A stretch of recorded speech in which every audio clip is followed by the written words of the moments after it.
With the NBA season starting in less than a month, everyone is wondering where will their team rank among all the other teams in the league after all the new trades, signings, draft, everything. Where will their team list among the other ones? And that's what I'm here to talk about today. We're only going to be going over the Western Conference in this video. I'm going to be doing another one on the Eastern Conference, so be sure to subscribe and turn on notifications so you know when that one comes out. But let's get right into it. At the very bottom of my list, I have the San Antonio Spurs. Okay, I'm pretty sure this one's very obvious. I'm sure a lot of you guys know why they're this low. They traded away their whole team. Their whole team is gone. They pretty much traded away everyone for some picks, which I don't blame them. They really needed to reset anyways. It was overall the best decision for them. They got a lot of picks. They're really wanting Victor Wembanyama. If you follow my channel, you know I've been a huge advocate for the Spurs to get Victor Wembanyama. Okay, I hope they get him, man. I hope they get him. But not only did they trade away their best players for picks, it also just came out today that Keldon Johnson just suffered an injury. Now, although the injury isn't anything crazy, he's only missing the start of training camp. He will be back in time for the regular season. It's just not good. It's not good, and it's not like that's the reason why they're all the way at the bottom. It's just another thing to add on top of all the other stuff that's been going on. Spurs are at the bottom for me. Number 14 in the Western Conference, I have the Utah Jazz. It is weird to be putting them this far down after what feels like so much success for the past couple years, at least a long length of success, even though they didn't win any championships or anything crazy. They've always been a solid team for a while. So it was a little weird putting them this far down. I do believe that they're flexible with that bottom tier spot. I don't think they're strictly locked in at 14, but they're down there after trading away Donovan Mitchell and Rudy Gobert for a lot of picks. Not much going on. Not much going on. I think they just want their pick. Number 13 in the Western Conference, I have the Oklahoma City Thunder. With Shai Gilgeous-Alexander having knee problems, which is just another thing added on top. Same thing with the Spurs, where the injury isn't the reason why they're this low. It's just another thing on top of why they're already this low. But with SGA having knee problems, Chet Holmgren being out, as we all know, for the season, and with their best player most likely on the court for a majority of the season being Josh Giddey, I just see them thinking we could hold out for one more year, get one more good draft pick, and we'll be good. Now we'll start contending. The way I see the Thunder being this low is more of a management thing than I do see the players just being bad. I see management just saying, you know what, we could tank for one last year and probably have a really solid chance at a good pick, and then next year we'll have a healthy Chet Holmgren, we'll have a healthy Shai Gilgeous-Alexander if we decide to sit him longer, and I think it overall sets him up for a really good season next year. With that being said, number 12 on my Western Conference prediction is the Lakers. Okay, yes, I said the Lakers at number 12. I can't help but feel like they're just gonna get hit with more injuries, and even without injuries, I just don't see them being that team. They had a very mediocre offseason, signing Patrick Beverley and Damian Jones, a couple other people, but really no one insane. No one who could push them to that playoff level, in my opinion. And after they fired Frank Vogel and brought in a new coach, I see this being an off year for them. I think maybe next year they could do it, but this year I don't see them making that crazy push that a lot of people think they can do. Number 11, I have the Houston Rockets. I actually have a lot of very high hopes for this team. I think their team is solid with the players they have. I think they're a very good team, but I feel like they need that one player. You know what I mean? They need like that one all-star, that one guy who can step up and really lead the team. Jabari Smith Jr. is going to be a lot of fun to watch, and I just have a feeling that they're going to be a good team, but I think it might take them 1 or 2 more years before they make that crazy push. Don't get me wrong, they are a very solid team, and I don't think that they're bad. Now that we're entering like the play-in territory of my predictions, I just want to say right now, I believe all of these teams are very solid, okay? Even though you hear their number being low, they are a very good team, as I do feel like the Western Conference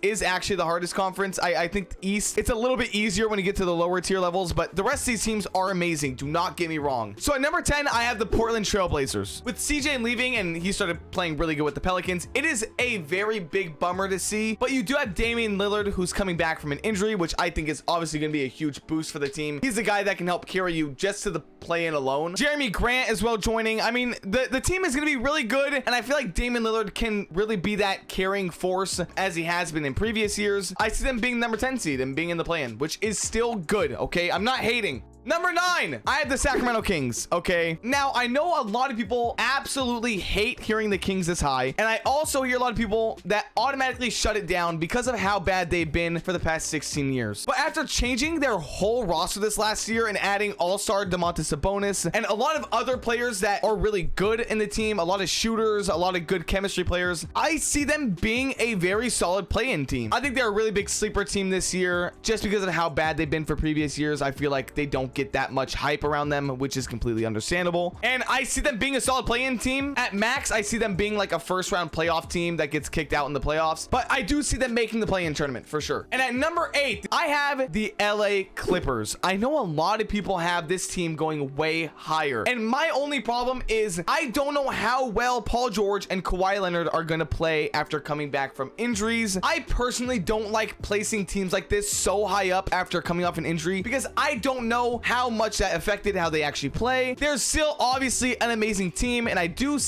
a feeling that if they make the play-in tournament, they will very easily make it into the playoffs. But with how hard the Western Conference is, I see 7 other teams that are better than this Clippers team, in my personal opinion. At number 7, I have the Denver Nuggets. Okay, with Jamal Murray coming back and Nikola Jokic being really the main 2 driving forces for this team, I don't really see anyone else being that guy. I don't see anyone else who is such a contributor that they push for a higher seed than this. It's mainly Nikola Jokic and Jamal Murray. And I'm not saying that the rest of the team is bad. I'm not saying that the rest of the team is just a bunch of nobodies. You obviously have amazing players, but no one who can push them, in my opinion, to a higher level than the 7th seed. But of course, with Jokic on your team, you never know. The guy could really push you higher than that. At number 6, I have the Timberwolves. Obviously, everyone knows about them getting Rudy Gobert in their trade. I see them making the playoffs with no need for the play-in tournament like they did last year. My only really problem I have with this team is D'Angelo Russell. I don't think he's that guy. Anthony Edwards is already going to have an amazing year, but like I said, D'Angelo Russell is just one of those guys for me that is really the weak link on this team, but they will for sure be a very fun team to watch this year. Number 5, with I think the biggest jump I have on this list, is the Pelicans. Going from the 8th seed last year, I see them jumping up all the way to number 5. You saw what they did last year without Zion, going from the 8th seed, making it through the play-in tournament to be in the first round of the playoffs. Without Zion, that's crazy. Brandon Ingram showed amazing talent, and if you just look at pictures of him,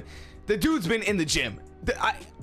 I think they accidentally locked the door on him in the gym because bro has not seen the sunlight in years. With that, you also have CJ McCollum, who just re-signed a contract with them. I see them being a huge team in the West. I see them being absolute killers this year and doing some crazy stuff, but I do see them at a number 5 seed max. At number 4, I have the Memphis Grizzlies. After Ja had his amazing breakout year last year, I do see them slowing down. I feel like they had a lot of momentum last year. I just don't really see that pushing through into this year. I think the team isn't so insane that they continue to dominate for so long and be that top seed. I know that might sound weird, but I personally just see Ja Morant not being able to carry them to a high level like that. I mean, you saw how many wins they got without Ja Morant. I don't know. Grizzlies are really a wild card team for me because I feel like they are not amazing, if that makes sense. I don't see them being the number 2 seed like they were last year, but they're a good team. They're gonna be obviously high up. Entering the top 3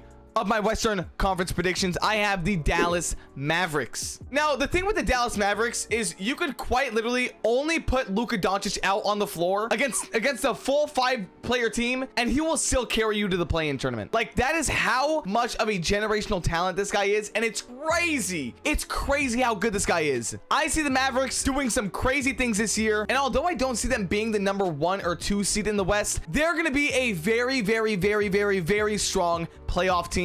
I honestly see them making the Western Conference Finals and maybe even pushing for the NBA Finals. At number 2, I have the Golden State Warriors. With the Warriors bringing in all the momentum after winning the championship last year, I see them being a very solid 2 seed. Obviously, they have a lot of very good young talent there. When you have Stephen Curry on your team, how low can you go? How low okay, well, they showed they can go pretty far down having Curry on their team. But still, I see them just really playing off that momentum they had last year. It's also Andre Iguodala's last year, so they're gonna really play hard for that as well, of course. And I just see them being a solid 2 seed. And with my controversial #1 team in the West, the Phoenix Suns, okay? And I want you to hear me out. I want you to hear me out right now. I do not see the Phoenix Suns winning a championship or even winning a conference finals, but I do see them dominating the regular season. They're one of those teams that can absolutely destroy in the regular season and will not live up to it in the playoffs. We've seen it before,